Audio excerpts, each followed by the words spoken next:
नमस्कार दोस्तों, आपका स्वागत है। जी दोस्तों, 2020 में होने वाले उपचुनाव और बिहार विधानसभा चुनाव को लेकर ताजा आंकड़े आ चुके हैं, क्योंकि कई लोगों के कमेंट थे कि बिहार के लिए आप सटीक कुछ आंकड़े दें। तो आज आपको बिहार के सटीक आंकड़े देने वाले हैं, क्योंकि बिहार में बड़ा उलटफेर देखने को मिलने वाला है। क्योंकि अब गठबंधन और महागठबंधन में जिस प्रकार के आंकड़े बनते नजर आ रहे हैं सीट शेयरिंग को लेकर, या फिर यहाँ पर कह सकते हैं कि कुछ बड़े यहाँ पर कह सकते हैं समीकरण देखने को मिल रहा है, क्योंकि नया गठबंधन अब बनता नजर आ रहा है। बिहार विधानसभा चुनाव के लिए तय समय पर चुनाव होता है, तो 12 अक्टूबर के आसपास पहला चरण हो सकता है। चुनाव को लेकर भी ताजा अपडेट आ चुकी है। लेकिन इस वक्त अगर बात करें, जो हाल ही में बड़ी खबर है बिहार विधानसभा चुनाव को लेकर कि उपेंद्र कुशवाहा ले सकते हैं बड़ा फैसला, महागठबंधन से किनारा कर सकते हैं। इस वक्त की ये बड़ी खबर बिहार के लिए निकलकर सामने आ रही है। जी दोस्तों, महागठबंधन से अलग होने का बड़ा फैसला यहां पर उपेंद्र कुशवाहा ले सकते हैं। इसके अलावा आरजेडी को एक और बड़ा नुकसान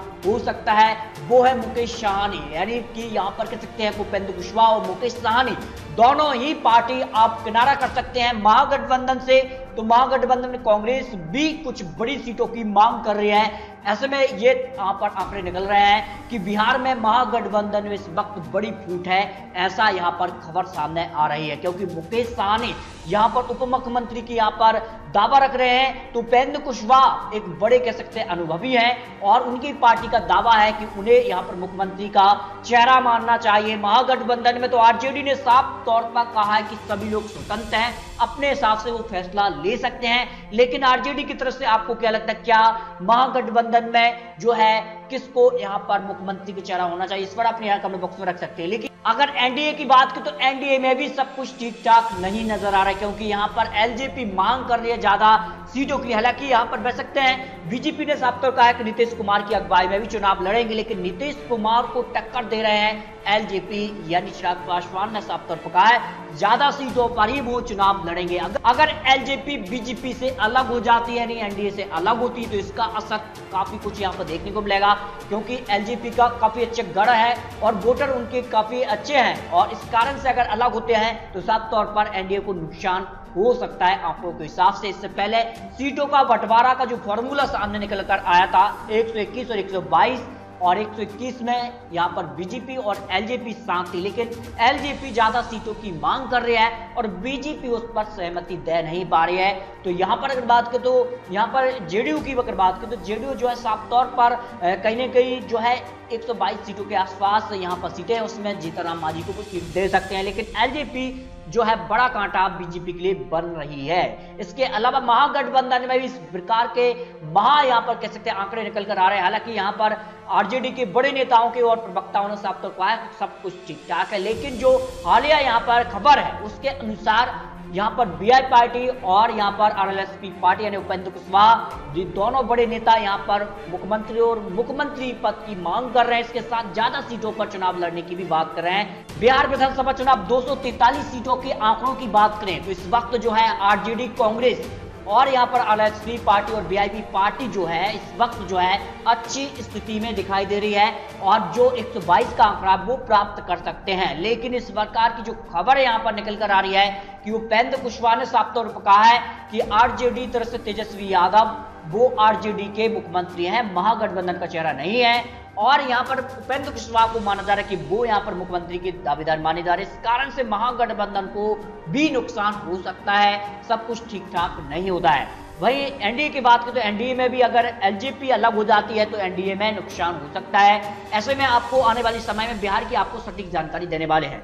लेकिन हम बात करेंगे आज जो है उपचुनाव के लिए भी ताजा आंकड़े निकलकर सामने आ चुके हैं, क्योंकि बिहार के साथ 64 सीटों पर उपचुनाव भी होने वाला है। एक लोकसभा सीट को भी मिला दिया जाए तो 65 सीटों पर उपचुनाव होगा, और ये उपचुनाव कहीं ना कहीं आने वाले समय में जो है बीजेपी की क्या स्थिति होने वाली है, बिहार विधानसभा चुनाव तय कर देगा। आने वाले समय में पश्चिम बंगाल हो या फिर उत्तर प्रदेश हो, इसकी तस्वीर हमें बिहार विधानसभा चुनाव में देखने को मिलेगी। इसलिए सभी पार्टियां उपचुनाव को भी अच्छे से यहाँ पर तैयारी कर रही हैं, ज्यादा से ज्यादा सीटें निकालने के लिए। बीजेपी और कांग्रेस में काफी कड़ी टक्कर है, क्योंकि मध्य प्रदेश सबसे महत्वपूर्ण उपचुनाव इस उपचुनाव की सभी सीटों में माना जा रहा है, क्योंकि यहां से तय होगा क्या होने वाला है आने वाले समय में। देखिए अगर बात की तो कर्नाटक में भी उपचुनाव के लिए जो चुनाव आयोग ने इसका नाम लिया है। और कर्नाटक की अगर बात करें तो कर्नाटक में जो है एक सीट पर यहाँ पर चुनाव हो सकता है, और एक सीट पर जो है फिलहाल यहाँ पर बात करें तो इस सीट पर जो है कांग्रेस का पलड़ा भारी है, क्योंकि इससे पहले भी कर्नाटक में जो उपचुनाव हुआ था उस चुनाव में भले ही बीजेपी ने अच्छी सीट हासिल की थी, लेकिन इस वक्त जो है एक सीट कांग्रेस के पाले में जा सकती है। कर्नाटक के लिए ये आंकड़े हैं। इसके अलावा झारखंड के लिए भी 2 सीटों पर यहाँ पर चुनाव आयोग ने ऐलान कर दिया। और दोनों सीटों की अगर बात करें तो दुमका और बेरमो विधानसभा सीट पर उपचुनाव होना है। और दोनों सीट यहाँ पर अगर बात करें तो एक सीट यहाँ पर जेएमएम, तो एक सीट यहाँ पर कांग्रेस के कारण खाली हो रही है। और ऐसे में दोनों सीट जो है वो यहाँ पर जेएमएम के खाते में जा सकती हैं, जो आंकड़े यहाँ पर निकल कर आ रहे हैं झारखंड के लिए। और क्योंकि झारखंड में जो यहाँ पर 2 सीटें खाली हुई हैं, एक सीट यहाँ पर जेएमएम की तरफ से, तो एक यहाँ पर कांग्रेस विधायक राजेंद्र प्रसाद के निधन के कारण खाली हुए हैं। अब देखिए उड़ीसा की अगर बात करें तो उड़ीसा के लिए भी यहाँ पर बात करें तो 2 सीटों पर उपचुनाव होने वाला।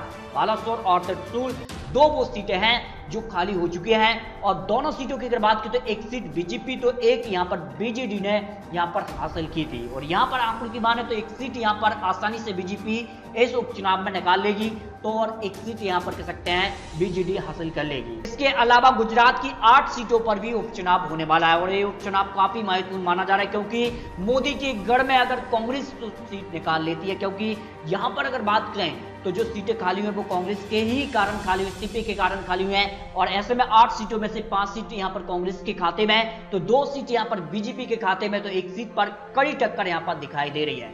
अब बात करें तो उत्तर प्रदेश की 8 विधानसभा सीटों पर भी उपचुनाव होने वाला है, और इसे 2022 का सेमीफाइनल माना जा रहा है, क्योंकि 8 सीटों की अगर बात करें तो 6 सीट बीजेपी की खाली हुई है, तो 2 सीट यहाँ पर सपा की खाली हुई है। यानी अगर यहाँ पर सपा काफी महत्वपूर्ण मानी जा रही है, और कई बड़े एक्सपर्ट लोग ने आंकड़े रखे हैं कि इस वक्त जो है एसपी इन 8 सीटों पर काफी कुछ टक्कर देने वाली है बीजेपी के लिए, क्योंकि 8 सीटों में टुंडला, बंगरमऊ और बुलंदशहर, मलानी, घाटमपुर, नौगांव, सागर, देवरिया वो सीटें हैं जहां पर उपचुनाव होने वाला है। इसमें स्वार विधानसभा सीट और मलानी विधानसभा सीट 2 सीटें यहाँ पर सपा की खाली हुई है, यानी कि सपा काफी महत्वपूर्ण मानी जा रही है उपचुनाव के लिए। हालांकि 2017 में जो है बीजेपी की लहर दौड़ी थी, लेकिन उपचुनाव के लिए जो आंकड़े निकलकर सामने आ रहे हैं, बीजेपी को एक सीट का नुकसान इस वक्त दिखाई दे रहा है। आने वाले समय में बीजेपी को और सीट का भी नुकसान हो सकता है, क्योंकि यहां पर अगर बात करें तो सपा जो है लगातार सीटों पे इजाफा कर रही है, कई बड़े कैंडिडेट को उतारने की तैयारी भी है, और बहुत जल्द इन सीटों पर जो है अपने अपने उम्मीदवारों के नाम अनाउंस होंगे, उसकी भी जानकारी आपको बहुत जल्द देने वाले हैं। तो यहाँ पर 8 सीटों में 5 सीट बीजेपी, तो 3 सीट यहाँ पर सपा के खाते में जा सकती है। इसके अलावा यहाँ पर अगर बात करें तो मणिपुर के लिए भी यहाँ पर कह सकते हैं मणिपुर में 5 विधानसभा सीटों पर उपचुनाव के लिए जो है यहाँ पर खबर आ चुकी है कि मणिपुर में 5 विधानसभा सीटों पर उपचुनाव होना है, और मणिपुर की 5 विधानसभा सीट जो है कांग्रेस के खाते में जा रही है उपचुनाव के लिए, जो ताजा आंकड़े निकलकर सामने आ रहे हैं। इसके अलावा अगर बात करें तो हरियाणा की 1 विधानसभा सीट पर भी उपचुनाव होना है, और 1 सीट विधानसभा सीट जो है वो कांग्रेस के खाते में जा रही है, जो आंकड़े यहाँ पर है, क्योंकि इस सीट पर कांग्रेस का गढ़ रहा है। और 2009 की बात करें, 2014, 2019 में तो कांग्रेस ने यहाँ पर जीत दर्ज किया है, और इस सीट पर उपचुनाव पर भी कांग्रेस का पलड़ा वडोदरा के लिए भारी नजर आ रहा है। इसके अलावा अगर बात करें तो छत्तीसगढ़ की 1 सीट भी यहाँ पर कांग्रेस के खाते में आसानी से जा सकती है, जो आंकड़े हैं, क्योंकि बड़माही विधानसभा सीट पर उपचुनाव है और ये कांग्रेस का गढ़ रही है, और 2018 में जिस सरकार का बहुमत कांग्रेस को छत्तीसगढ़ में मिला था, इस कारण से सीट भी कांग्रेस के पाले में आसानी से जाती नजर आ रही है। अब बात कर लेते हैं मध्य प्रदेश के लिए, तो मध्य प्रदेश सबसे महत्वपूर्ण क्षेत्र माना जा रहा है, क्योंकि मध्य प्रदेश में अब 1 सीट और खाली हो चुकी है। तो ऐसे में पहले 27 सीटों पर उपचुनाव होना था, अब 28 सीटों पर उपचुनाव के लिए आंकड़े ताजा आ चुके हैं। सबसे बड़ा सवाल यह है कि 25 विधायक जो कांग्रेस से निकलकर बीजेपी में आ चुके हैं, तो बीजेपी इन्हीं को यहां पर चुनावी मैदान में उतारने वाली है। कर्नाटक की तर्ज पर बीजेपी इस उपचुनाव को यहां पर कह सकते मैदान में उतर रही है, तो जनता क्या कुछ करेगी इस पर आपको आगे सटीक जानकारी देने वाले हैं, क्योंकि कमलनाथ की वापसी यहाँ पर बरकरार रहेगी, बीजेपी यहाँ पर उपचुनाव तय कर देगा। लेकिन उपचुनाव के लिए सटीक आंकड़े भी आ चुके हैं, क्योंकि मध्य प्रदेश में अगर कांग्रेस को अपनी सत्ता बचानी है तो कम से कम 28 सीट चाहिए, और बीजेपी को अगर इस उपचुनाव में बरकरार रहना है तो उनको कम से कम 9 सीट चाहिए उपचुनाव में। लेकिन जो ताजा सर्वे यहाँ पर निकलकर सामने आया, 27 में से 22 सीटों पर कांग्रेस की जीत हो सकती है इस उपचुनाव में। हालांकि 1 सीट और बढ़ चुकी है, ऐसे में 28 में से कांग्रेस जो है 23 सीटों के आसपास, तो 3 सीट बीजेपी के पाले में जा रही हैं और 2 सीटों पर कांटे की टक्कर इस वक्त उपचुनाव में दिखाई दे रही है। ये ताजा सर्वे मध्य प्रदेश उपचुनाव को लेकर आया है। इसके अलावा अगर बात करें तो बिहार, पश्चिम बंगाल, असम, गुजरात, यूपी विधानसभा सीटों पर भी सटीक जानकारी आ चुकी है और बहुत जल्द आपको सभी राज्यों के लिए, एक एक राज्य के लिए आपको सटीक जानकारी देने वाले हैं।